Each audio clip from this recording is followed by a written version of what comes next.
Les actus chaudes sur Web Info Télévision. Bonjour mesdames, bonjour messieurs. En tout cas, bienvenue dans cet autre numéro hebdomadaire de Web, plutôt des actus chaudes sur Web Info Télévision. On va bien sûr parler des deux sujets principaux qui vont faire l'objet de nos échanges dans ces actus chaudes. On parlera en tout cas de la 80e session des Nations Unies avec les discours chocs du président Félix Tshisekedi du haut de la tribune à New York. Le président Tshisekedi a eu des mots justes pour qualifier la situation, notamment la situation sécuritaire qui prévaut dans la partie orientale de la RDC. On parlera également de Vital Kamerhe Kaningini, dont le nom est cité désormais plutôt au passé au niveau de l'Assemblée nationale. Il n'est plus président de l'Assemblée nationale. Quelle suite pour le désormais ancien président de la Chambre basse du Parlement?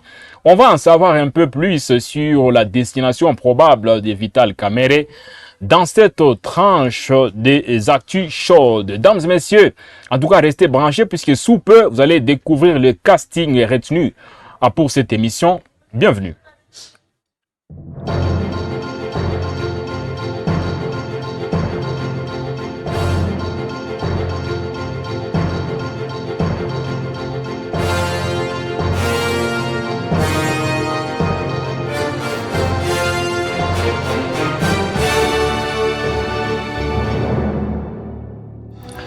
Merci beaucoup une fois de plus, dames et messieurs. On va vous présenter les confrères avec qui on va échanger. On va commencer avec la consoeur plutôt, Sarah Saliba. Bonjour et bienvenue dans cette émission. Bonjour Richard. Ça va? Merci. Alors on est avec vous bien sûr parce qu'on va évoquer deux sujets principaux. On peut dire que vous êtes prête? Oui, en tout cas je suis prête. On peut décoller. Hein. Oui, on peut commencer. C'est bon. Donc, c'est très important avec vous. On parlera bien sûr notamment des Nations Unies parce que le président Tshisekedi, il a passé quand même un peu de temps. Hein. Il a beaucoup séjourné au niveau des États-Unis. C'est pour une bonne cause. Il n'est pas le seul d'ailleurs parce que beaucoup de chefs d'État étaient présents là-bas. Oui, déjà, c'était la 80e session de l'Assemblée générale des Nations Unies. Il y avait plusieurs chefs d'État, comme par exemple Emmanuel Macron, Donald Trump et le président de la République, Félix Tshisekedi, a quand même placé un mot, un long discours d'ailleurs. Il a quand même évoqué plusieurs choses. Et c'est bon, pour moi, c'est bon.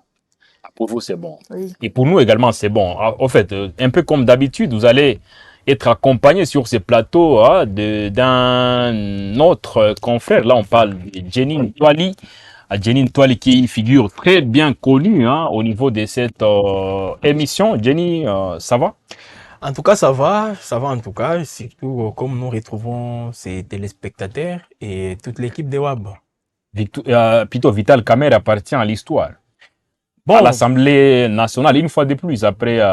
Ouais, il restera toujours dans les annales de cette chambre basse de la République démocratique du Congo pour être les seuls à avoir démissionné deux fois. Donc, Kamerhe ne dire pas aussi au niveau de l'Assemblée nationale.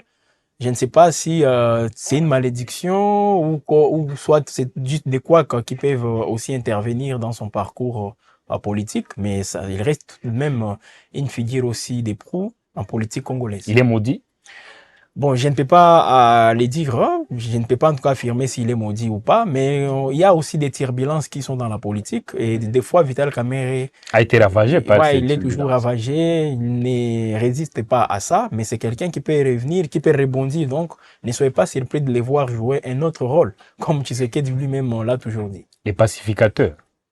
Les pacificateurs, et je crois que... Est-il toujours pacificateur ou on peut déjà les mettre en cause? Moi, je ne peux pas... C'est sobriquet. Mettre en cause ces sobriquets-là. Pourquoi? Parce que Vital Kamerhe, même sa façon de démissionner, vous sentez que c'est quelqu'un qui prône beaucoup plus la paix.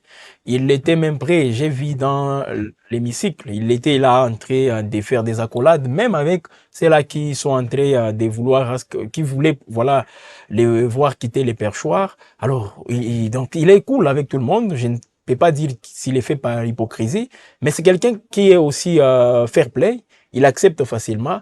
Et le fait de démissionner, moi, je vous assure, c'est déjà un signe très, très encourageant parce que quelqu'un d'autre pourrait même rester là jusqu'à ce que les députés votent pour ou contre son départ. Mais lui, là, il dit non, je démissionne pour que les députés se concentrent à d'autres priorités du pays, notamment la situation sécuritaire. Je sens que vous êtes très chaud déjà. Mais au fait, en attendant, regardez la caméra et puis dites un mot à ceux qui nous suivent. Bon, ce que je peux dire à ceux qui nous suivent, c'est d'être aussi nombreux, comme toujours. Je vais y arriver.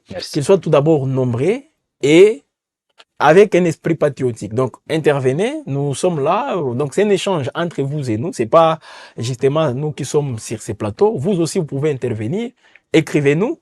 Et surtout, veillez à rester aussi dans les sujets. Donc, on n'a pas besoin des futilités. Et j'espère que vous allez rester beaucoup plus dans les débats. Vous allez rester dans l'esprit aussi patriotique en commentant les faits tels qu'ils sont. Vous pouvez poser des questions, vous pouvez aussi donner votre point de vue. C'est aussi ça. Les injures, je ne sais pas quel autre qualificatif, ça ne nous intéresse pas. Parce que depuis que les gens nous qualifient de tous les mots, je ne sais pas quoi, mais on évolue quand même et surtout les temps où l'évolution des choses nous donne aussi raison. Donc c'est un peu ça. Donc réfléchissons en responsable, réfléchissons aussi en citoyen. Et je crois que on va passer une très bonne émission à votre compagnie. Ah, nous l'espérons également parce qu'on vous parlait bien sûr de ceux qui nous suivent, il y a notamment Mathieu Bantou. Bonjour les médias, nous vous saluons également, monsieur Mathieu. Il y a Omari Zakwani Gelor depuis Fungurume au Lualaba, l'analyse fondée. Merci beaucoup, hein? L'analyse fondée. C'est bon. Je ne sais pas ce que vous vouliez dire, Omari. C'est une bonne chose, donc merci. À tel que Jenny vient de le dire, ça c'est une émission du peuple. C'est une émission où le peuple a également son mot à dire autant que nous qui sommes ici sur ce plateau. Donc intervenez. Il y a deux sujets qui ont été retenus pour ces actus chaudes pour aujourd'hui. On parle bien sûr du discours de Félix Tshisekedi, en tout cas du haut de la tribune à New York lors de la 80e session de l'Assemblée générale des Nations Unies. Mais aussi, on parlera un peu plus loin de Vital Kamerhe, Loi Kaningini, le désormais ancien président de l'Assemblée nationale. Qu'en pensez-vous? Écrivez-nous en commentaire, on va vous lire sans problème aucun. Donc, vous êtes très nombreux, nous vous saluons. Et vous savez, la règle reste la même. Écrivez-nous, vous êtes en tout cas permis de réagir, mais sans injurier. En tout cas, on ne pourra pas lire des messages qui ont trait aux injures. Mais ce qui est sûr aussi, vous êtes libre de dire ce que vous pensez. Mais on préfère que les débats soient beaucoup plus scientifiques, qu'on puisse en tout cas berner dans des injures. On espère que vous allez sûrement nous envoyer vos messages tels que déjà ceux qui sont là nous les envoient. Donc je vous capte depuis Manono dans la province de Tanganyika. Merci beaucoup à vous, Jonas Mutombo. Merci. Ils sont déjà nombreux à ceux qui nous suivent. Ils ont hâte de découvrir bien sûr en tout cas ce qu'on a prévu pour eux pour cette tranche des WAB, bien sûr, des actus chaudes. Alors, le président de la République démocratique du Congo, Félix-Antoine Tshisekedi Tshilombo, s'est exprimé mardi dans la soirée, bien évidemment, devant la tribune des Nations Unies à New York à l'occasion de la 80e session de l'Assemblée générale des Nations Unies. Bien sûr, donc, dans un discours d'une vingtaine de minutes, le chef de l'État a placé la République démocratique du Congo au cœur des enjeux mondiaux. Donc déjà, de prime abord, le chef de l'État a salué le multilatéralisme qu'il considère non plus comme une option, mais une expérience incontournable qui s'impose au monde au regard de nombreux défis. Ça, c'est un des deux. Le chef de l'État a dévoilé devant la tribune les priorités de la participation de la RDC au Conseil de sécurité dès janvier 2026. Donc c'est une participation qui sera résolument constructive et holistique, a-t-il dit. Donc elle s'articulera, là on parle de la participation, autour des deux priorités indissociables. Donc déjà il faut le dire, à savoir la paix et la sécurité d'une part, la prévention et la résolution des conflits d'autre part, a fait savoir le président de la République. Je préfère qu'on commence avec Jenny Ntwali, c'est plus mieux parce qu'ici on va commencer bien sûr avec ces chapitres relatifs au plaidoyer du président Félix Tshisekedi. Donc du haut de la tribune, le président Tshisekedi a relevé quelques priorités, notamment la participation de la RDC au Conseil de sécurité à partir de janvier 2026. Je pense que c'est un vœu qui est toujours réitéré à plusieurs reprises et le président a rappelé cela. Voilà, c'est une bataille aussi diplomatique et la République démocratique du Congo continue toujours à s'affirmer, continue aussi à se présenter a montré sa disponibilité pour jouer aussi un rôle très significatif dans les concerts des nations. Alors, à l'ONU, c'est vrai, c'est pas la première fois que la République démocratique du Congo siège au Conseil de sécurité des Nations Unies, cette fois-ci comme membre non permanent. Alors, en 2026, c'est aussi un grand rôle, surtout donc, je peux considérer ça comme étant aussi un rôle très interpellateur pour la République démocratique du Congo.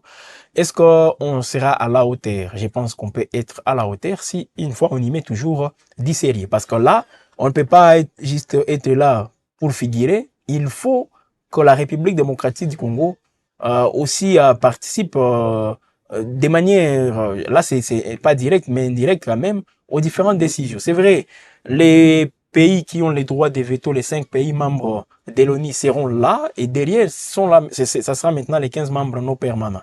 Et quand la République démocratique du Congo se montre aussi très disponible à jouer ces rôles-là, à partir de janvier 2026. À partir de janvier, je crois que c'est un grand rôle, c'est un signe aussi qui montre combien de fois la RDC est des retours, parce qu'il y a quelques années déjà, je crois 10 ans, si on peut revenir en arrière, vous allez constater que la RDC commençait à être aussi isolée par rapport aux tensions politiques qui régnaient dans les pays. Mais aujourd'hui, le fait d'être encore de se disponibiliser, c'est quelque chose, mais moi je crois que c'est aussi une charge beaucoup plus lourde pour la République démocratique du Congo si, une fois, on n'arrive pas aussi à capitaliser cela, parce que nous faisons face aussi à des défis. Mais le fait d'être là doit aussi nous servir, je peux dire même des bases pour trouver des solutions. Parce que sûrement, tel que cela d'ailleurs est repris par la presse présidentielle, c'est une participation qui sera résolument constructive et holistique, a-t-il dit donc, et s'articulera autour des 2 priorités indissociables. Ici, on parle de la paix et la sécurité, d'une part, la prévention et la résolution des conflits, d'autre part. Voilà. Quand même salutaire. Et là, la charge qu'on aura, c'est pas seulement pour la République démocratique du Congo, c'est aussi pour toute l'Afrique.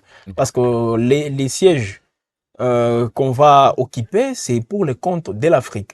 Alors, c'est pas seulement les intérêts africains qui seront aussi mis au devant, il y a aussi d'autres conflits aujourd'hui au monde. Et là, en parlant de la paix et la sécurité, on fait allusion à tous ces conflits au niveau international. Parce que ça aussi, même les rôles de l'ONU. Apporter des solutions, contribuer pour une paix durable. Mais aujourd'hui, on est loin de cette paix durable au niveau mondial. Et surtout, la RDC, particulièrement, fait face à des défis énormes. Ça fait plus de 3 décennies. Donc, c'est un tournant très décisif pour la RDC. C'est à nous maintenant de savoir bien les capitaliser. Donc, la RDC entend également contribuer activement à l'élaboration et à la mise en œuvre du nouvel agenda pour la paix. Donc, on sent que le président, diplomatiquement, il y a une certaine évolution, il y a des avancées significatives. Ouais, bon, parce que là, quand même, il faut le dire, la RDC entend également contribuer activement à l'élaboration et à la mise en œuvre d'un nouvel agenda pour la paix.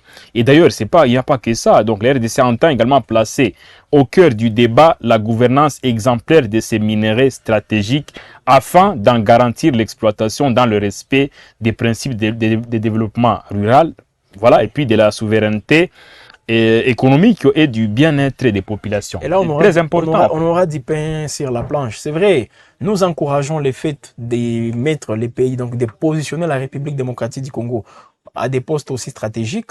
Récemment, c'était au niveau de la commission des droits de l'homme de l'ONU, où la RDC aujourd'hui siège. Avec le Conseil de sécurité des Nations Unies comme membre non permanent, c'est aussi bon. Mais après, qu'est-ce qui sera fait?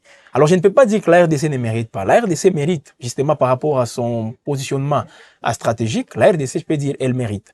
Mais on aura du pain sur la planche dans la mesure où là, par exemple, comme vous parlez de la gestion avec les minéraux, là, c'est un casse-tête pour la République démocratique. C'est une vraie problématique. Un vrai problème aussi. Et je ne sais pas comment est-ce qu'on va s'y prendre. Parce qu'aujourd'hui, même le contrat qu'on est en train de conclure avec les Américains, il y a toujours des zones d'ombre qui planent. Alors, si une fois, on n'est pas à mesure de jouer franc jeu sur le plan bilatéral, là, c'est le multilatéralisme. Voilà. Et dans lequel nous nous retrouvons avec l'ONU. Est-ce qu'on sera aussi à mesure de montrer à tout le monde et surtout la transparence dans tout ce que nous sommes en train de faire? Donc, jusque-là, la RDC, c'est pas aussi, on ne peut pas se faire passer comme des bons élèves parce qu'on n'est pas aussi bien outillés. Les bonnes bases, jusque-là, on est en train de les mettre de côté. Pourtant, c'est là où on devrait commencer. Et puis, voir comment est-ce que le monde entier fera confiance à la RDC. On est là, mais je vous assure, le monde entier ne nous fait pas confiance. Voilà, donc ça c'est tout un chapelet de bonnes intentions, comme on le dit.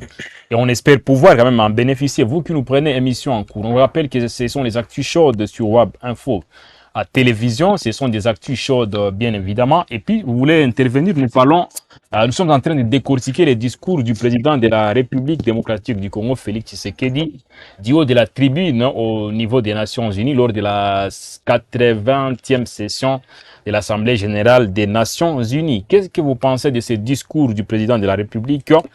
En tout cas, écrivez-nous en commentaire, on va lire vos réactions sans problème aucun. Alors, avec Sarah, bien sûr, il faut comme le dire, la RDC a été représentée par son président. Et puis le président Tshisekedi s'est prononcé au sujet de la réforme du Conseil de sécurité des Nations Unies. C'est tellement important également. Donc pour lui, l'Afrique doit bénéficier des 2 sièges supplémentaires dans la catégorie des membres non permanents.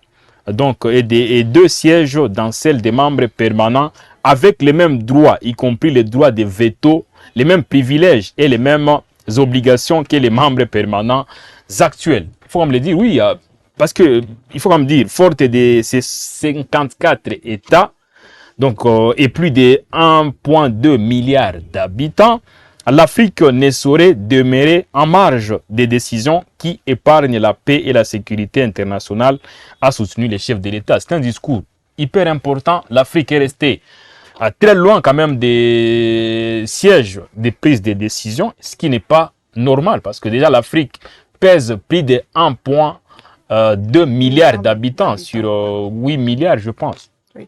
Déjà, pour moi, le discours du président de la République, c'était bien sur le plan symbolique parce que le discours a mis en lumière ce que la RDC traverse depuis plusieurs années. Jenny l'a dit depuis, je pense, plus de 3 décennies. Wow.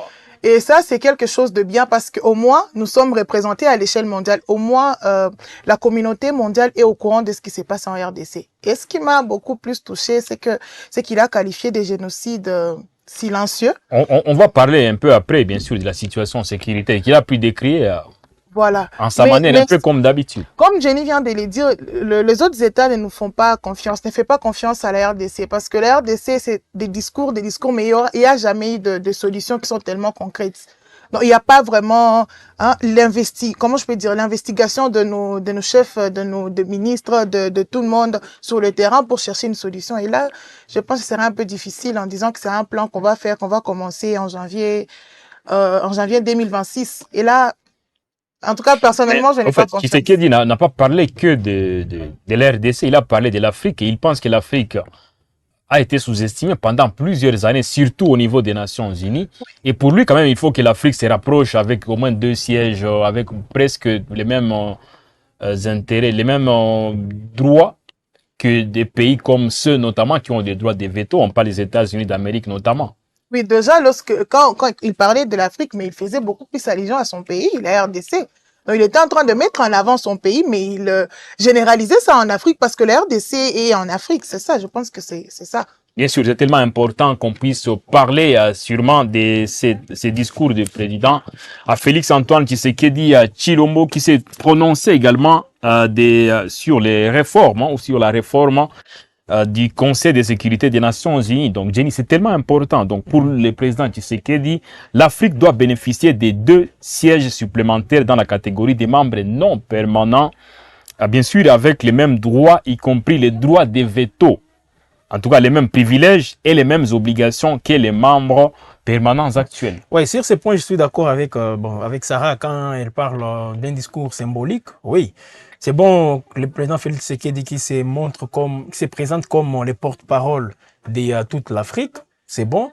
Mais la question qu'on peut se poser dans les fonds, est-ce que l'Afrique réellement mérite ces 2 sièges supplémentaires, d'abord comme membre non permanent, mais aussi au niveau du Conseil de sécurité comme membre permanent. Donc avoir... En ayant les droits de veto, notamment, et les mêmes privilèges, et donc, aussi les mêmes obligations. Justement, l'Afrique, donc un pays africain, disons, avec les mêmes droits comme les États-Unis. Là, il parle plus d'Afrique et pas d'un pays africain. Ça veut dire, d'ailleurs, il est simple d'expliquer, forte de ces 54 États et plus d'1,2 milliard d'habitants, l'Afrique ne saurait demeurer en marge des décisions qui engagent la paix et la sécurité internationale. Voilà, c'est bien. Il a raison. Voilà pourquoi j'ai dit symboliquement, c'est bon. On dit l'Afrique, mais c'est un seul pays qui aura accès, disons, qui peut avoir ces sièges-là. Comme aujourd'hui. Mais pour le compte de tout un continent. Tout à fait. Pendant ces temps, lorsqu'on parle des ces pays peuvent avoir les soutiens de l'Afrique pour accéder à ces sièges. Mais là, lorsqu'on parle des pays qui ont les droits de veto, je pense qu'ils sont au nombre de 5. 5 pays. On parle de ces pays de manière séparée. Oui, voilà, c'est ça. Donc ça veut dire, maintenant, lui, il pense que, le président Tshisekedi pense que c'est à tort que l'Afrique est restée, en tout cas très loin des sièges, des prises de décision, ce qui est anormal. C'est tout à fait d'accord. Vous venez heureusement. Ce n'est pas que symbolique, par mais exemple, les 5 c'est basé sur des évidences. Les 5 pays, vous avez par exemple au niveau de l'Europe, la France et l'Angleterre. Mais on ne dit pas que l'Europe. On ne parle pas de l'Europe. Là, on parle de la France particulièrement, mais aussi de l'autre côté, on a l'Angleterre. Au même titre que l'Asie avec la Chine. La Chine aussi. Au niveau de l'Amérique, on parle tout simplement des États-Unis. Mais lui, il voulait peut-être que l'Afrique, là il parle de l'Afrique bien sûr, il puisse avoir notre siège. Là, je comprends parce que l'Afrique n'a jamais eu un siège au niveau du Conseil de sécurité. Wow. Mais là où je ne suis pas d'accord avec lui, est-ce que l'Afrique, on peut dire aujourd'hui en Afrique, on est prêt? Quels sont ces pays qu'on peut, justement, à qui on peut attribuer ces sièges pour le compte de l'Afrique? Vous pensez qu'il y en a pas? Pourquoi je l'ai dit? Il peut y avoir des pays, 2 ou 3 pays. Il y a comme des pays puissants, des pays comme l'Égypte, des pays comme l'Afrique. L'Afrique du Sud, même le Maroc. Mais en termes de souveraineté. C'est là où les bas blessent. Quels sont ces pays africains aujourd'hui qui peuvent se mesurer face aux États-Unis? Non, mais l'important n'est pas que ces pays se mesurent. Mais l'important est que ces pays se rapprochent des mêmes avantages que, bien sûr, les pays qui ont des droits de veto et d'autres avantages. C'est rapproché. Bien sûr. Mais on ne verra pas. Tout à fait. Là, je suis d'accord si c'est un processus. Merci. Mais merci d'être d'accord avec tout d'un coup dire que non, l'Afrique, on aura l'Afrique au même titre que les États-Unis, que la France. Là, c'est un peu compliqué parce qu'on n'est pas jusque-là à mesure de se mettre sur une même table et se regarder en face avec les Américains, avec les Français, avec les Chinois, ou même les Anglais, et même les Russes. Mais quand même, vous êtes d'accord avec lui quand il dit que l'Afrique ne saurait demeurer en marge des décisions qui engagent la paix et la sécurité internationale. Mais c'est cette même Afrique qui se laisse... voilà, mais l'Afrique doit quitter cette casquette, cette coquille. Et l'Afrique, pour quitter cette coquille, c'est pas en les déclarant du haut de la tribune des Nations Unies. Il y a des gestes qu'on peut faire, des actions qu'on peut amorcer pour justement mériter tout ce que nous sommes en train de demander aujourd'hui. Mais est-ce qu'il y en a aujourd'hui en Afrique? Non, nous sommes encore loin. Voilà pourquoi moi je prends beaucoup plus pour des actions concrètes sur terrain, en termes de développement, mais également la souveraineté. Est-ce que l'Afrique elle est à mesure aujourd'hui même de se mettre d'accord sur les politiques de défense? C'est tout un problème. Et surtout, la RDC ne fait pas aussi l'exemple comme il faut. Mais sur le plan symbolique, c'est bon que les présidents Tshisekedi le disent. C'est bon qu'ils soient applaudis dans la salle par une minorité aussi des personnes, surtout la plupart les membres de sa délégation, parce qu'on l'a vu dans la salle. Elle était pratiquement vide, tout comme c'est fait le cas en 2017, lorsque Joseph Kabila faisait son discours, la salle était toujours vide. Et là, moi, je crois que c'est un manque aussi de respect envers l'Afrique. Quand les dirigeants africains prennent la parole, la salle est souvent vide. Mais vous-même, vous avez vu avec Donald Trump, la salle était pleine. Avec Emmanuel Macron, il y avait du monde. Mais pour l'Afrique, je ne comprends pas en tout cas. Donc, on ne nous respecte pas. Et c'est à nous d'imposer ces respects. Il y a Joseph Mutombo qui dit, quand il parlait de l'Afrique directement, c'est son pays qui est la RDC. Donc, qui est la RDC dont il faisait allusion. Donc, dans quel pays on pourrait installer le siège des conseils de sécurité? C'est la question qu'il se pose également. Mais je pense que ce ne sont pas des pays puissants en Afrique qui manquent.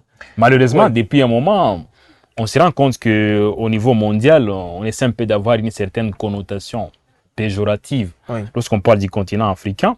Mais mine de rien, l'Afrique a beaucoup contribué pour la stabilisation de beaucoup de pays en difficulté sur le plan sécuritaire. On parlera de la Deuxième Guerre mondiale. On parlera bien sûr de tous ces pays qui sont en difficulté, qui font recours à l'Afrique à plusieurs reprises. Mais en retour, qu'est-ce que nous obtenons? Voilà, c'est ça. Donc pour dire qu'on ne peut pas quand même manquer un pays où on peut placer quand même ces sièges. D'abord, parce que même pour accéder à l'arme nucléaire, en Afrique, c'est tout un casse-tête. Voilà, donc, le problème, c'est parce qu'on est un peu éloigné. On peut éloigner des sièges où il y a quand même des décisions fortes qui sont prises. Mais on ne va pas s'éterniser à ça. Nous, on est beaucoup plus dans la matière. On parle du discours du président Félix Tshisekedi, un discours poignant, un discours, en tout cas un peu comme d'habitude, où on a vu Tshisekedi taper du poing sur la table au niveau, bien sûr, de l'Assemblée générale des Nations Unies. Alors, l'autre message fort du président de la République est lié à la guerre des prédations menée contre la RDC. Il ne pouvait pas ne pas en parler, Jenny. Donc, à ce sujet, le président a lancé un appel solennel à la communauté internationale. Pour lui, en tout cas, on va les citer, la communauté internationale a le devoir moral et politique de soutenir cette démarche essentielle afin d'établir la vérité, rendre justice également aux victimes et jeter les assises d'une paix durable ancrée dans la mémoire et la responsabilité partagée. Voilà. Alors, par rapport à ça... Il n'a pas pleurniché, il dit la vérité. C'est aussi un processus tout d'abord, parce que je ne sais pas, mais depuis, ça fait déjà, je crois, 3 ans que la RDC s'est lancée dans cette dynamique de vouloir aussi, chercher à faire connaître au monde entier les crimes perpétrés en République démocratique du Congo. Symboliquement, on appelle ça Génocide pour la RDC, célébré chaque 2 août. Mais depuis que cette date est commémorée en République démocratique du Congo, nous sentons que ça devient beaucoup plus comment on dit à Kinshasa, les gens appellent ça matalana. Donc on veut tout simplement montrer qu'on est aussi, nous souffrons, tout ça, mais dans les fonds, nous-mêmes, nous ne prenons pas conscience de ce qui se passe. Avec les génocides, ne vous en faites pas, c'est vrai, le chef de l'État peut aller à l'ONU, vouloir que le monde entier reconnaisse justement tous les crimes commis en République démocratique du Congo, les massacres. Mais dans les fonds, qu'est-ce que nous faisons? Il y a, avec les génocides, il y a même une organisation mise en place par les pouvoirs publics congolais qu'on appelle FONAREV. Mais il faut voir comment il y a aussi un flou qui plane sur la gestion des fonds au niveau du FONAREV, qui est le principal responsable de cette organisation. Les fonds pour indemniser les victimes. Qu'est-ce que nous faisons de tous ces fonds? Voilà autant de questions. Donc, à l'interne, nous-mêmes, nous ne sommes pas à mesure de donner même une reconnaissance aussi en ce qui concerne, donc, une reconnaissance aussi réelle de ces génocides, mais nous allons au niveau mondial pour réclamer à ce que le monde entier puisse reconnaître cela. Donc, c'est pas juste le fait de commémorer les déroutes, faire des cérémonies, je ne sais pas quoi, mais on n'arrive pas même à indemniser les victimes. Donc, c'est une affaire, encore une fois, on veut attirer le monde, obtenir les fonds qu'on va se partager entre amis, et ça se passe comme ça. Voilà, malheureusement, c'est ça. On va également donner la parole à Sarah, qui va s'exprimer sous peu. Bien sûr, au sujet de ça. Donc, le président Tshisekedi pense que la communauté internationale a le devoir moral et politique de soutenir cette démarche essentielle afin d'établir la vérité, rendre justice aux victimes et jeter les assises d'une paix durable ancrée dans la mémoire et la responsabilité partagée. Bon, ce qui est sûr, c'est que le chef de l'État a dit c'est bien. Normalement, il ne devrait pas finir son discours sans pour autant parler de ce que traverse la RDC depuis plusieurs années.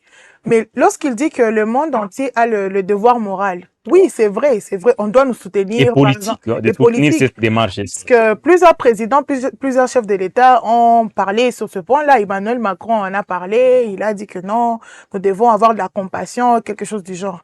Mais ce qui est là, le problème, c'est l'intérieur, c'est les fonds. Déjà, si comment je peux dire? Déjà, si le président lui-même, il ne sait pas comment trouver des solutions par rapport à ça, pourquoi espérer des solutions en dehors de la RDC? Combien de fois il y a eu des discours par rapport à ça? Il y a eu des discours à l'ONU, à la 60e session de droits de l'homme à l'ONU. Encore, on en avait parlé de ministres. Des ministres étaient passés pour parler du génocide, ce que traverse la RDC. Mais la solution, on n'avait pas. Lorsqu'il en parle, vous trouvez toujours des mots pour critiquer. Lorsqu'il n'en parlait pas, vous dites qu'il n'a pas parlé. Bon, ce qui est sûr, mais que faire? Vous, à sa place, qu'est-ce que vous feriez? Non, ce qui est sûr, nous sommes fatigués des discours tous les jours. Des discours de ministres. Et vous restez silencieux. Il n'y a pas de solutions qui sont durables. Il n'y a pas de solutions concrètes, si je peux le dire comme ça. Donc, on parle, mais il n'y a aucune solution.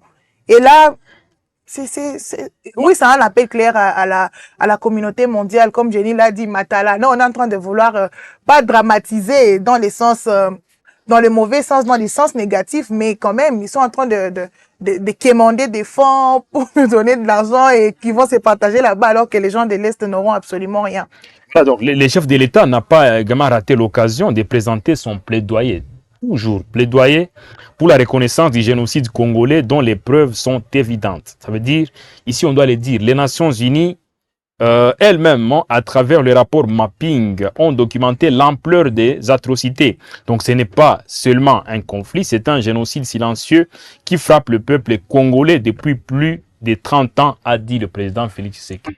Oui, ce qui est sûr, le Congo a... Il fallait le dire cette fois. Oui, bon, il fallait le dire parce que normalement, il devrait le faire. Plusieurs chefs de l'État ont fait des discours, c'est pas forcément pour la RDC, mais lui, en tant que chef de l'État, il devrait parler de l'Est parce que, bon, de la RDC en général, parce que c'est pas seulement l'Est qui souffre en RDC, donc il devrait en parler. Et lorsqu'il a parlé, c'était beaucoup plus symboliquement parce que moi, je sais qu'il y aura pas de solutions à long terme. Il n'y en aura pas. Ça sera juste des solutions à court terme. C'était juste pour éveiller la communauté mondiale en disant que non, la RDC est en train de souffrir. Il faut faire quelque chose. Mais depuis des années et des années, on dit cela, des discours par-ci, par-là. Mais où est la solution? Il n'y a jamais eu de solution concrète par rapport à ces discours-là. Malheureusement, en fait, on sent que Sarah est tellement déçue. On va, une fois de plus, échanger avec Jeanine Toali par rapport aussi à ce qu'il pense. Hein, parce que ici, comme on dit, les Nations Unies elles-mêmes, à travers le rapport mapping que vous connaissez très bien, ont documenté l'ampleur des atrocités. Donc ce n'est pas seulement un conflit, c'est un génocide silencieux qui frappe le peuple congolais depuis plus de 30 ans. Voilà, c'était important quand même qu'il puisse les rappeler. Il a évoqué le rapport mapping, mais aussi c'était les bons moments, les bons endroits également pour rappeler cela. Alors, les chefs de l'État avec les rapports mapping, oui, et ça ne date pas d'aujourd'hui, les rapports mapping. Même, j'avais vu les docteurs Denis Mukwege se mobiliser, rapport mapping, ceci, cela. Il est devenu silencieux, les docteurs. Il était aussi à New York, quoi. Il était là, donc toujours dans les couloirs. Les candidats malheureux à la présidentielle. Le prix Nobel de la paix en 2018, il faut aussi le préciser. Wow. Ça lui revient tout de même, tous ses mérites. Alors, les chefs de l'État, revenir sur les massacres en RDC, revenir sur on parle de Mukwege également, c'est l'homme qui répare les femmes. Voilà, donc il est toujours aussi dans ces termes-là. Ouais. Félix Tshisekedi qui parle des massacres, qui parle de la guerre en République démocratique du Congo. Je veux bien qu'il aille le dire à l'ONU, ok, mais à l'interne, est-ce qu'on en parle encore? La guerre. Vous avez vu la session de septembre commencer à l'Assemblée nationale? Personne. On s'est mis d'accord, ou disons, pour une plénière tout simplement, pour se focaliser sur la situation. Mais admettons, mais là, il rappelle également les rapports mapping. Est-ce qu'on en parle aussi? Voilà, justement, ce sont les Nations Unies qui ont documenté cela. Même les rapports mapping. C'est pour ça que je vous demande, oui, était-il au bon moment et au bon endroit, et au bon moment pour en parler, oui ou non? Bon, c'était les bons endroits. Voilà. Et les bons moments aussi. Et les bons moments parce que c'est en septembre, là, nous parlons de la paix. Là, c'est bon. Mais est-ce que ça suffit? C'est ce que je suis en train d'évoquer. Moi, j'aurais bien voulu qu'à l'interne, nous puissions nous focaliser sur ces débats liés à la situation sécuritaire dans l'Est du pays. Mais on n'en parle plus. On est en train de parler politique, on est en train de parler de faire la politique des hauts toits que j'ai mis mettre, Vital Kamerhe qui quitte, quelqu'un d'autre qui pourra lui remplacer. 2028, est-ce que Félix Tshisekedi sera toujours là? Est-ce qu'on va changer la constitution ou pas? Voilà les débats qui intéressent aujourd'hui la classe politique en RDC. Mais le président Félix Tshisekedi, à l'interne, il ne fait pas aussi des efforts pour pousser les uns et les autres à discuter sur les problèmes fondamentaux que connaît la République démocratique du Congo. Mais c'est à l'ONU où il va. Bien sûr, il n'y a pas que ça, parce qu'au sujet, montrer au monde entier que ça concerne justement déjà la population, au sujet du processus de paix en cours. Parce que bien sûr, c'est un processus qui est resté presque lettre morte. Mais il en a parlé, donc le chef de l'État a salué à cet égard le leadership du président Donald Trump, qui a créé les conditions d'un dialogue ayant conduit le 27 juin 2025 à Washington à la signature d'un accord de paix entre la République démocratique du Congo et le Rwanda. Donc, il a d'abord rappelé, il a jeté des fleurs à son homologue, le président américain. Donc la RDC veut obtenir une paix juste, durable et vérifiable. C'est tellement important de le rappeler. Non une accalmie factice et éphémère, a dit le président Tshisekedi. On sent quand même que c'est un président qui a tapé du poing sur la table. Il n'est pas allé aux États-Unis pour le tourisme. Mais il sait le président Félix Tshisekedi. Dans son discours, vous allez constater qu'il y a... La RDC veut obtenir une paix juste, durable et vérifiable. Non une accalmie factice et éphémère. Ça, c'est juste un rappel. C'est un bon discours, ça. Déjà entendu. Une bonne Même partie. avec lui. Si vous revenez dans ses discours, son discours en 2024, toujours à l'ONU, en 2023, vous allez constater que c'est presque les mêmes mots. Les mêmes mots, je vous assure. Mais là où j'ai constaté aussi une contradiction entre lui et Donald Trump, parce que Félix Tshisekedi lui montre combien de fois, avec la guerre, il a dit que les Rwandais continuent à appuyer l'AFCM 23. Il n'y a pas des avancées. Depuis la signature de l'accord du 27 juin à Washington, l'accord de paix entre la RDC et les Rwandais, on n'assiste pas à des avancées. Surtout la mise en place des différents cadres aussi opérationnels. On n'arrive pas à constater les faits palpables sur terrain. Donald Trump, lui, dans son discours, il vous montre qu'il a mis fin à la guerre entre la RDC et les Rwandais. Vous voyez cette contradiction. Et Donald Trump réclame même le prix Nobel de la paix parce qu'il a mis fin à ces conflits qui a duré plus de 30 ans. Mais Tshisekedi, lui, il vient vous dire que la situation reste toujours grave dans mon pays. Les Rwandais renforcent toujours les rangs de l'AFCM 23. Donc, c'est une contradiction. Alors, je ne sais pas si les gens sont en train de mesurer même l'ampleur de cette contradiction. Parce que nous pensons que les États-Unis, comme ils sont là, c'est justement grâce aux bons offices, aux auspices des États-Unis qu'on a eu cet accord avec le Rwanda. Mais l'accord reste aussi une lettre morte. Bien, nous saluons aussi tout de même la signature des protocoles. Bon, protocole, oui, on peut le dire ainsi. Et on s'est fixé même une date pour les débits des opérations Leconops. Et là, on parle de la neutralisation des FDLR, mais également les retraits des mesures, la levée des mesures défensives, comme le Rwanda l'a dit, les mesures défensives du Rwanda. Mais jusque-là, on ne sait pas, on va commencer par où? Voilà, beaucoup d'interrogations. Jusque-là, on ne sait pas. Par quoi on va commencer? Et là, je crois que Tshisekedi, lui, il a parlé, oui, c'est bon, mais c'est le même discours qui revient toujours. Alors, j'aurais bien voulu qu'il prononce peut-être un discours aussi menaçant envers cette communauté internationale.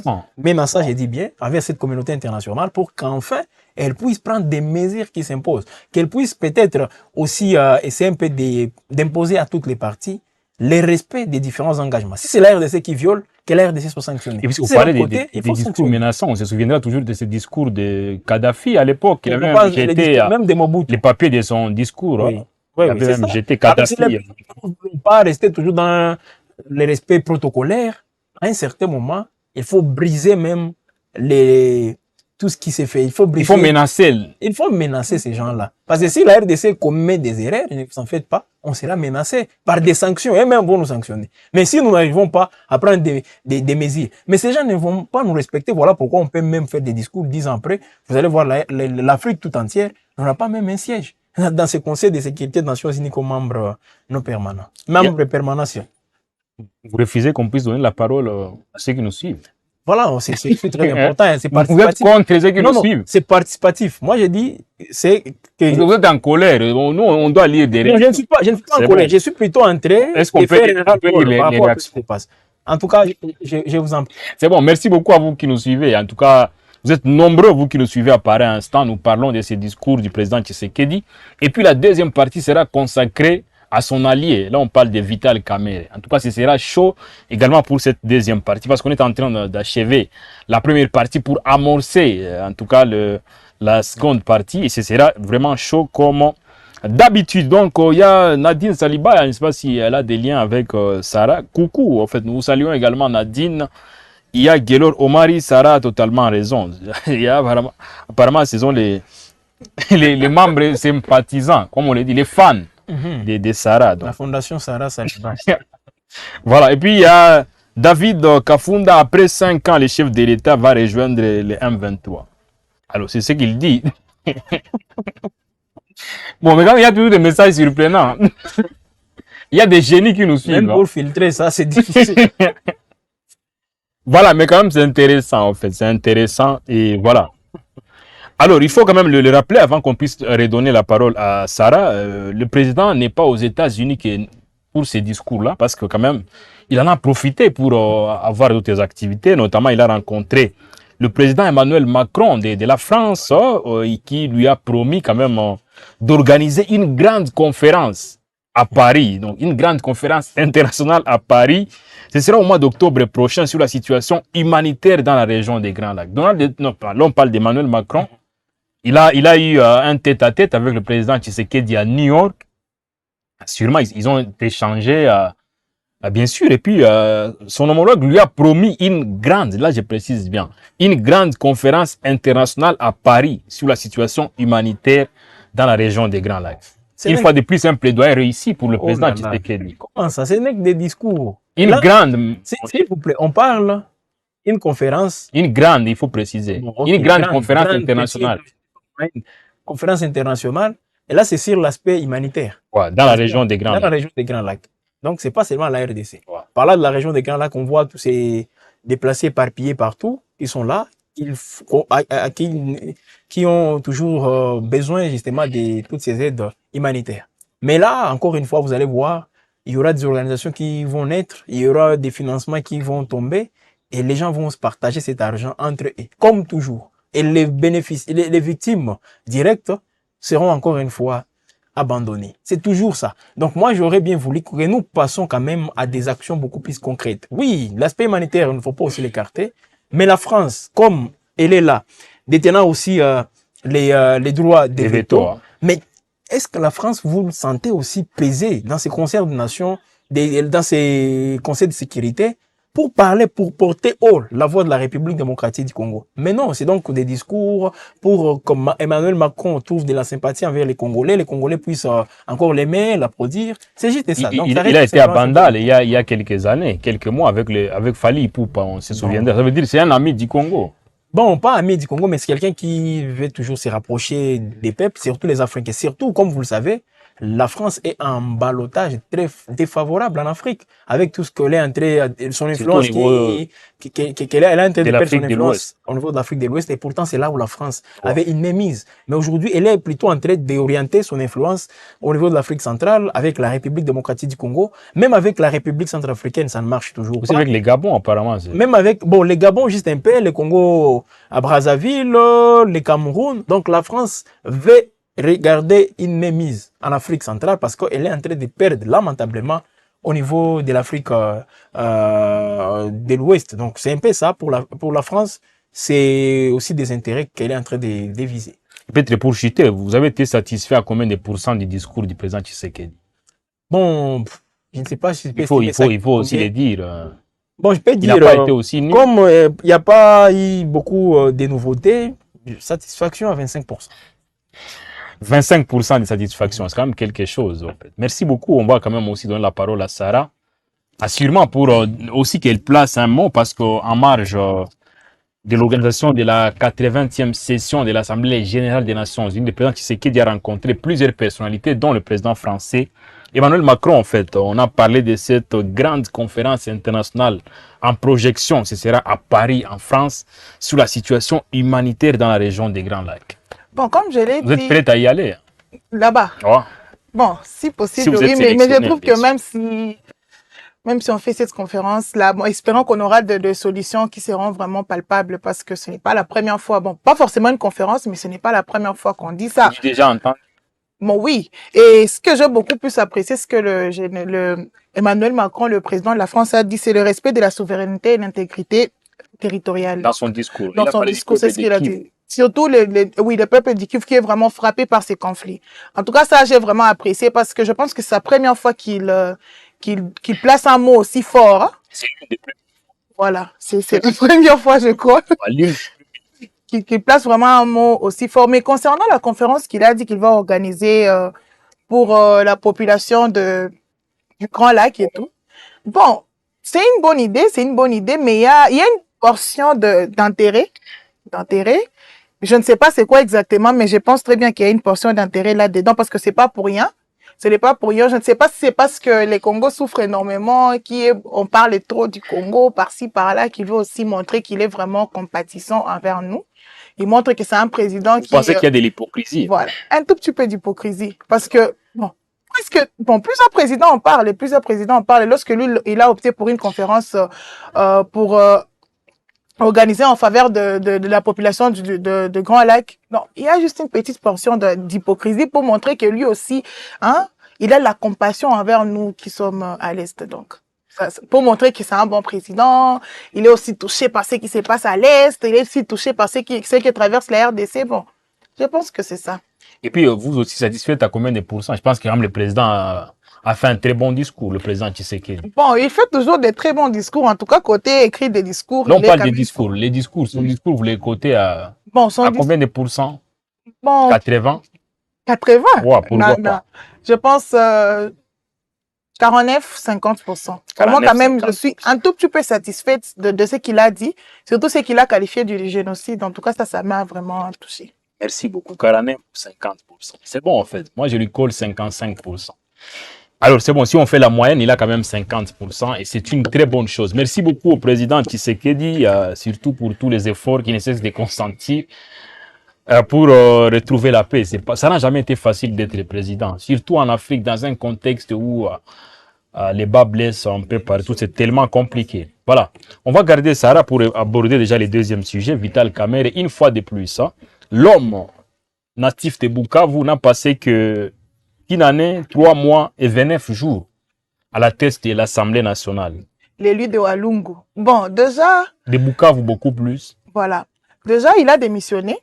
On rappelle qu'il est toujours parmi les meilleurs élus, si pas les meilleurs élus. Hein. Non, en tout cas pour... à Bukavu surtout, en fait. Oui, surtout pour les sites Kivu. En tout cas, il est vraiment le plus apprécié là-bas. Mais par rapport à sa démission, il était le président de l'Assemblée nationale. Par rapport à sa démission, je pense que, bon, avant de parler de ça, j'aimerais d'abord placer un mot par rapport à ça. D'abord, c'est un homme qui est conscient de ce qui se passe ici chez nous. À chaque fois qu'il voulait, lors de plénière, il parlait toujours de l'Est. Il faisait toujours des discours comme d'habitude par rapport à l'Est, par rapport, différemment des autres membres de l'Assemblée.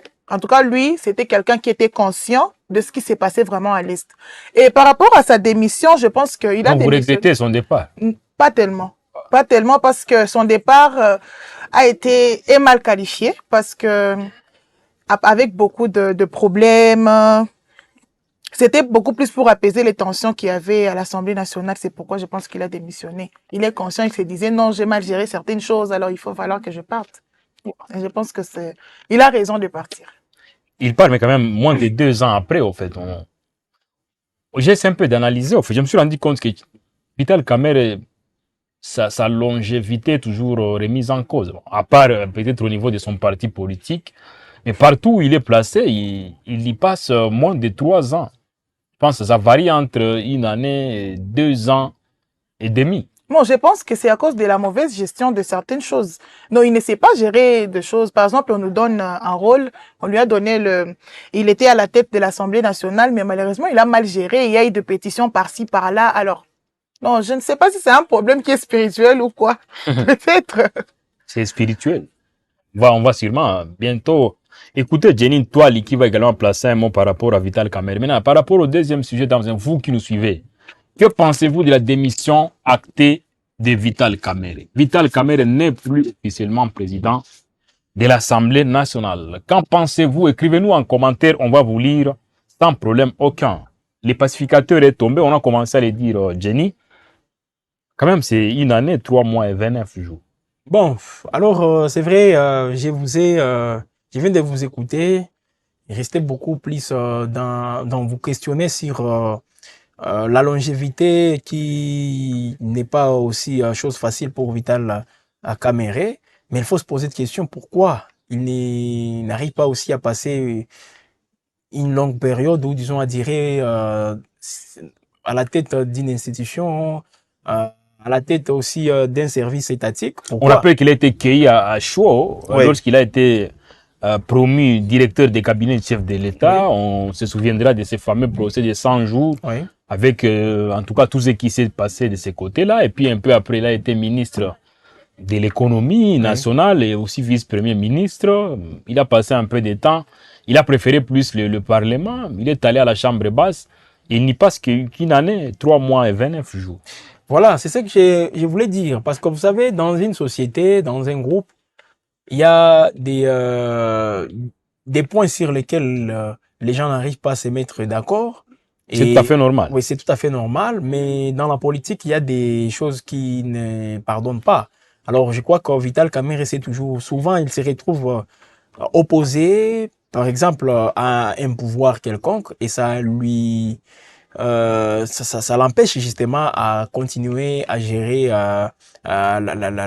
donc, à continuer continuer à faire avec ses fonctions. C'est le cas, par exemple, en 2009, avec Joseph Kabila. C'était juste, il n'était pas d'accord avec la position ou disons la décision prise par les pouvoirs. Lui, comme un pouvoir législatif, il voulait justement être informé tout d'abord. Parce que toute intervention militaire, ça passe tout d'abord par l'Assemblée nationale. Mais chez nous, surtout avec, depuis que, pendant cette période, nous assistons, on fait des choses, on n'informe même pas les parlements, ça ne se discute même pas, et directement les décisions sont prises, et vous-même, vous connaissez les conséquences. Alors, Vital Kamerhe, dans ces cas précis, c'est toujours, parce qu'avec Félix Tshisekedi, on parle de détournement, il était directeur de cabinet, mais un dossier lié au détournement lui avait valu justement à son poste. Bon, là, il n'avait pas démissionné, mais contré justement avec toutes ces poursuites judiciaires contre lui. Mais finalement, on l'avait acquitté. Donc aujourd'hui, je suis surpris de voir les gens dire que Vital Kamerhe, c'est un détourneur, Moïbi, je ne sais pas quoi. Mais le même Vital Kamerhe acquitté par la Cour de cassation. Donc jusque-là, si vous dites qu'il est détourneur, il faudra est-ce que vous ayez des preuves. Mais si vous n'avez pas de preuves, c'est difficile. Parce que la Cour de cassation l'avait acquitté dans les dossiers 100 jours. Vital Kamerhe, blanc comme la neige. Ça, c'est justement ce qu'il faut préciser. Deuxième point, l'Assemblée nationale. Bon oui, c'est les députés, je peux dire, ils étaient dans leur exercice habituel. C'était dans leur droit d'initier une pétition contre un membre du bureau. Ils l'ont fait. Vital Kamerhe est tombé. Mais la question qu'on se pose, quelles sont les motivations justement pour ces députés? Est-ce c'est la gestion, comme on l'a dit, ou soit il y a d'autres choses? Et sur ces points, moi, je crois que c'est purement politique. Vital Kamerhe n'est plus en odeur de sainteté avec le pouvoir, bien que Félix Tshisekedi à New York a essayé un peu calmer à l'attention, mais je vous assure, il n'est pas en odeur de sainteté. Pourquoi? Les dossiers sur lesquels il n'est pas des mêmes avis avec Félix Tshisekedi. Il y a premièrement la révision de la Constitution. C'est un projet du président Félix Tshisekedi, bien qu'aujourd'hui c'est dans les frigos, mais Vital Kamerhe n'avait jamais donné son avis quant à ça. Deuxième dossier, les dialogues avec l'AFC M23, même le Rwanda et l'Ouganda, Vital Kamerhe avait son schéma. Un schéma qui est contraire à celui du président Félix Tshisekedi. Et troisièmement, il y a aussi les grandes rencontres, on ne les voyait pas. Vital Kamerhe qui n'est pas dans les dialoguismes comme les autres sont en train de les faire. Donc, à un certain moment, les pouvoirs, les camps Tshisekedi est en train de douter par rapport à la sincérité de Vital Kamerhe. Et tout ça, moi, je crois qu'on a jugé bon de l'écarter. Il ne fallait pas qu'il soit là. Et surtout, ce qui a poussé les députés, ce qui a même accéléré cette pétition, c'est quoi? Vous savez que Vital Kamerhe était annoncé pour prendre part à la conférence d'État Bombeki en Afrique du Sud. Il était annoncé. Et même le ministre de la Communication avait dit Vital Kamerhe ne sera pas là, aucun membre de l'Union sacrée ne sera là. Sauf Mbusa Nyamwisi, par magie, par surprise, on l'a vu là-bas. Et aujourd'hui, je vous assure, Mbusa Nyamwisi ne peut pas fouler ses pieds à Kinshasa. Et comme conséquence, aujourd'hui, un membre de son parti qui fut directeur des cabinets du gouverneur militaire du Nord Kivu à Beni, on vient de les remplacer par David Kamua. Ça veut dire qu'on est en train d'écarter Mbusa Nyamwisi qu'on considère comme étant dans les camps les camps anti-patrie. Donc les Katumbi, les Kabila, on pense que Mbusa Nyamwisi est de ces camps-là. Et aujourd'hui, avec Kamerhe, comme il était annoncé là-bas, les gens ont compris. Ah, donc comme on l'annonce, ça veut dire il avait déjà donné son accord de principe, son avis favorable pour prendre part à cette rencontre. Et c'est par surprise que Vital Kamerhe, parce que c'est vrai, il était en Afrique du Sud, il a quitté l'Afrique du Sud pour aller à Kinshasa pour éviter des problèmes. Mais c'était déjà trop tard. Et vous-même, vous voyez comment est-ce qu'il vient de démissionner. Mais je ne sais pas quelle direction va-t-il prendre. Mais on peut tout simplement réfléchir quant à ça. Il a été trop élégant lors de la remise reprise, lorsqu'il a donné le bâton des commandements à son successeur provisoire. Là, on parle d'Isaac Chilumbai, membre de l'UDPS. Et bon, premier vice-président du bureau, il reste en fonction de manière provisoire en attendant qu'un nouveau bureau soit installé. Le désormais ancien président de l'Assemblée ou du bureau de l'Assemblée nationale, Vital Kamerhe, lui a quand même, entre autres, dit de respecter, bien sûr, la ligne telle qu'elle est tracée par le président Félix Tshisekedi. C'était un peu surprenant à vos yeux. Moi, je n'étais pas surpris. Il reste apparemment fidèle au président Tshisekedi. Même dans son discours devant les députés, devant ses collègues, j'avais juste compris que Vital Kamerhe ne veut pas embrasser directement la voie de la rupture avec Félix Tshisekedi. S'il le fera, mais ça sera étape par étape. Il ne peut pas le faire directement. Alors, parce qu'aujourd'hui, avec le contexte, il risque aussi de s'attirer des ennuis, aussi énormes qu'il ne pourra peut-être pas gérer. Alors, pour éviter ça, il y va mollo. C'est ce qu'il est en train de faire. Pourquoi? Parce que Vital Kamerhe, il est obligé de démissionner. Et moi, je crois qu'il avait vu juste. Sinon, il allait être humilié par les députés. Il allait être humilié par les députés. En démissionnant, là, il devient député simple. J'ai même aimé sa façon. Il s'installe dans l'hémicycle. Il siège comme tous les autres. C'est bon. Je ne sais pas s'il va continuer avec ces comportements. Mais un Vital Kamerhe, même avec la remise des reprises, ce qu'il a dit à Isaac Chilumbaï, je crois que ça prouve combien de fois c'est un homme d'État.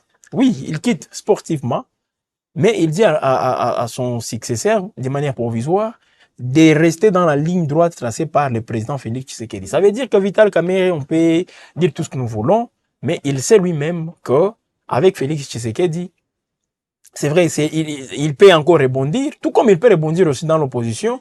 Mais là, aller dans l'opposition, c'est quand même très, très risquant pour lui. Voilà pourquoi il ne peut pas y aller directement. Alors, moi, je vous suis depuis Lubumbashi. Merci beaucoup à vous, Junior. Donc, il y a beaucoup de gens qui nous suivent et ça nous fait du bien. Donc, on parle de Vital Kamerhe. Louis Kaningui, désormais ancien président de l'Assemblée nationale des RDC. Il a jeté les tabliers, donc il a vraiment démissionné. Et puis, il a évoqué des raisons de convenances personnelles. Bon, c'est toujours ça, mais nous savons tous qu'est-ce qu'il a poussé à démissionner. Dans son discours, moi, j'ai retenu quelque chose. Il a dit ceci. Au lieu que l'attention de toute la République, les débats à l'Assemblée nationale tournent sur moi, ma petite personne, et pourtant, il y a plusieurs urgences. Je préfère démissionner pour vous laisser l'Assemblée nationale se focaliser sur d'autres urgences. Et là, moi, je crois que c'était bon pour lui. Mais ça se chichote oui. Qu'il a anticipé parce que, en principe, en démissionnant, il pourra bénéficier des indemnités jusqu'à... En principe, il y a une somme d'argent qu'il doit bénéficier. Et je pense que ça doit être son salaire jusqu'à la fin de sa mandature, normalement. Bon, oui, mais comme vous le savez, ce sont je peux dire, des choses aussi minimes, hein, qui, avec la trempe de Vital Kamerhe, c'est qu'il représente. Vous minimisez ça parce que c'est Vital Kamerhe. Là, on parle d'argent quand même. Oui, on parle d'argent, mais c'est beaucoup plus bénéfique pour lui. Est-ce que vous pensez que toute la population aura besoin de ça? Moi, je pense que, comme population, on a besoin d'un Vital Kamerhe. Aussi en fonction, surtout au niveau de l'Assemblée nationale. Moi, je crois qu'il le faisait un peu bien, ça n'engage que moi. Mais à côté, avec tous ces avantages, moi, je crois qu'on n'a pas besoin d'un Kamerhe bénéficiaire de tous ces avantages. Mais on a plus besoin de lui lorsqu'il est en fonction, en train de servir la République. Mais est-ce qu'on peut le dire, à plusieurs reprises, même devant ses collègues députés, il disait que il a subi à plusieurs reprises des humiliations, il a été à la base des moqueries, tout ça, mais c'est pas le moment pour lui de prendre sa retraite. Bon, prendre sa retraite, même pas. Parce qu'il a dit apparemment il est fatigué. Demandez à Christophe Mbosso aussi de prendre sa retraite. Non, de toute façon, Mbosso ne s'est jamais plaint oui, lui, il obtempère à tout. Mbosso. Voilà pourquoi il ne peut pas être humilié. Les caméras après toutes ces humiliations, parce que vous l'aviez dit, il a été humilié. À l'époque de Joseph Kabila, il était président de l'Assemblée. On sait ce qui s'est passé. Il a pris les commandes pratiquement de la direction des cabinets du chef de l'État. Il a fait l'objet des condamnations, tout ça avant l'acquittement, tout ça. Et puis aujourd'hui, il refait surface. Oui. Même au ministère de l'économie, il n'était pas ça. Hein. Bon, il était aussi cité dans des histoires. Comme toujours. Et voilà, d'autres révélations. Après sa mission aux États-Unis, ou je ne sais pas, non, plutôt en Afrique du Sud ou en Namibie, des histoires des poissons, tout ça, jusqu'aujourd'hui. Hein. Alors, Vital Kamerhe, moi je crois que il n'est pas tout juste aimé par l'IDPS. C'est ça aussi son malheur. Hein, parce par l'IDPS, non. Même à l'époque des PPRD, c'était la même chose. Je vais y arriver. Vous savez pourquoi j'ai dit que Vital Kamerhe n'est pas apprécié par l'IDPS? Parce que c'est ça aussi son problème aujourd'hui. C'est son seul péché, ce n'est pas être d'accord toujours avec l'IDPS. En 2000, pendant la campagne en 2006, il avait tenu aussi des propos demandant à l'IDPS d'être aussi sincère envers les peuples congolais. Les faits tiennent Tshisekedi. Tout le monde le sait. Nouer des alliances avec les Rwandais, nouer des alliances avec une autre branche, même la rébellion, pour justement peser aussi sur la scène politique. Il le faisait. Vital Kamerhe avait rappelé aux gens de l'IDPS pendant la campagne en 2006 toutes ces réalités.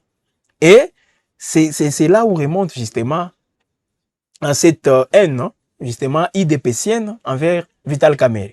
En 2011, pendant la campagne, rappelez-vous, lorsqu'il était en train de sillonner les villes de la République démocratique du Congo, il demandait ouvertement à Étienne Tshisekedi de laisser la place. Lui, la vieillesse est en train aussi de l'affaiblir, qu'il laisse maintenant à la jeune génération les rôles ou disons la responsabilité de conduire l'opposition. Et là, Vital Kamerhe n'était pas aussi apprécié par l'IDPS. Et puis, par baguette magique, on le voit en alliance avec l'IDPS, cache.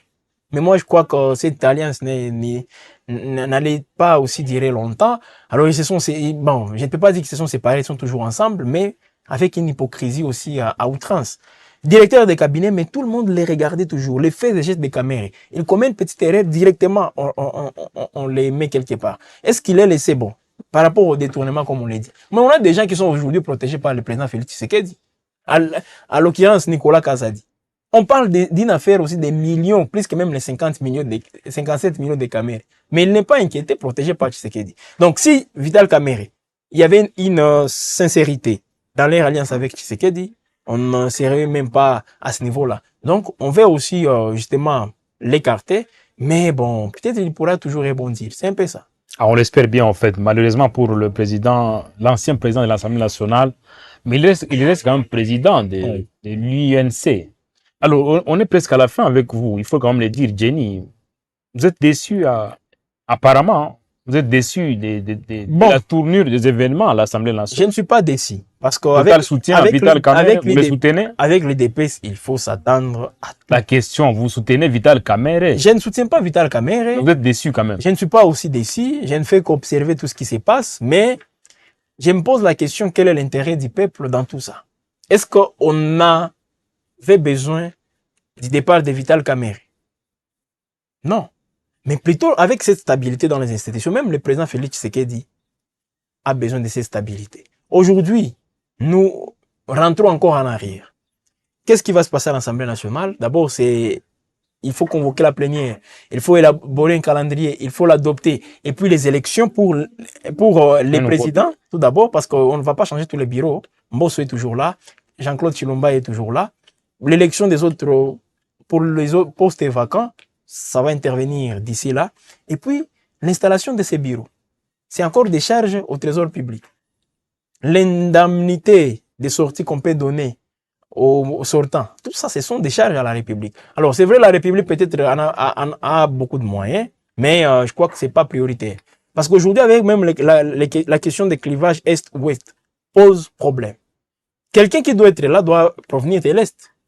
Mais aujourd'hui, qui est-ce que vous voyez aujourd'hui aussi jouer ces rôles-là? Donc, on est en train de tripatouiller les choses, on est en train encore de tout chambouler. C'est pas quand même bon pour la RDC parce que nous tendons vers une période aussi très sensible. Nous tendons vers une période très sensible et c'est le mot des conclusions de Jenny. On va passer la parole à Sarah pour également conclure, pour nous dire ce qu'elle pense, en tout cas en gros, de cette histoire de Vital Kamerhe, à qui, en tout cas, perd son poste de président de l'Assemblée nationale. Donc, il a été trop élégant, voilà. Vital Kamerhe, bon, un peu romantique. Bon, pas romantique Pour dire qu'il n'était pas en colère, il a cédé les témoins. Il a dit, parce qu'il a évité l'humiliation qui devrait venir. Comme il a dit dans son discours, au lieu que le discours puisse être sur sa petite personne, il préfère démissionner. Alors, c'est ça, il est quand même un peu intelligent. Il est un peu intelligent. Bon, il est intelligent. Là, vous parlez du pacificateur. Il essayé un peu de se projeter dans l'avenir. Il s'est dit que non, je serai émulé encore comme l'autre fois. Je préfère quand même démissionner pour éviter des discours par-ci, des réunions par-ci à sa petite personne. Il a bien réfléchi. Et comme si je peux conclure par rapport à ça, personnellement, je n'ai aucun intérêt par rapport à sa démission. Qu'il démissionne ou pas, ça ne me touche pas. Mais je regarde seulement, je me dis, bon, si le membre du bureau avec plusieurs pétitions souffrait autant comme ça, et je suis humaine, au moins qu'il puisse démissionner avec plusieurs accusations qu'il a eu la mauvaise gestion de certaines choses là-bas. Opaque, il faut le dire. Voilà. Opaque, donc flou. Les députés ne voyaient pas clair. Ils ne voyaient pas vraiment ce qui s'est passé à l'Assemblée nationale. Bon, il a opté quand même, il a pris une très bonne décision de démissionner pour éviter de problèmes par-ci et par-là. Voilà, malheureusement pour Vital Kamerhe, heureusement peut-être pour les pétitionnaires, avec à la tête Mbindoulé Crispin, hein, Mbindoulé, l'homme fort du moment, qui a réussi quand même à avancer pas n'importe qui. On parle de Vital Kamerhe, un stratège, hein, un homme politique très bien connu et très bien coté dans la sphère politique depuis plusieurs années. On est à la fin de cette émission, dames et messieurs. Grand a été notre plaisir et privilège de vous servir en ce vendredi où, en tout cas, vous avez eu le temps de suivre les débats autour, centrés sur les discours chocs du président Tshisekedi du haut de la tribune à New York à la 80e session de l'Assemblée générale des Nations Unies. On a aussi parlé de Vital Kamerhe, en tout cas, qui n'est plus président de l'Assemblée nationale. Quelle destination pour les pacificateurs. Je pense que vous avez également suivi combien il a été trop élégant lors de la remise, en tout cas du pouvoir à Isaac Chilumbai, désormais président intérimaire de l'Assemblée nationale. Donc on se retrouve le vendredi prochain pour un autre numéro des Actus Chaudes, mais pour d'autres numéros, suivez en tout cas WAB Info Télévision. Cliquez sur s'abonner pour vous abonner massivement et ouvrez la cloche de notification pour être informé au quotidien. En tout cas, nous, on est toujours là avec vous. On se retrouve la fois prochaine. Merci beaucoup.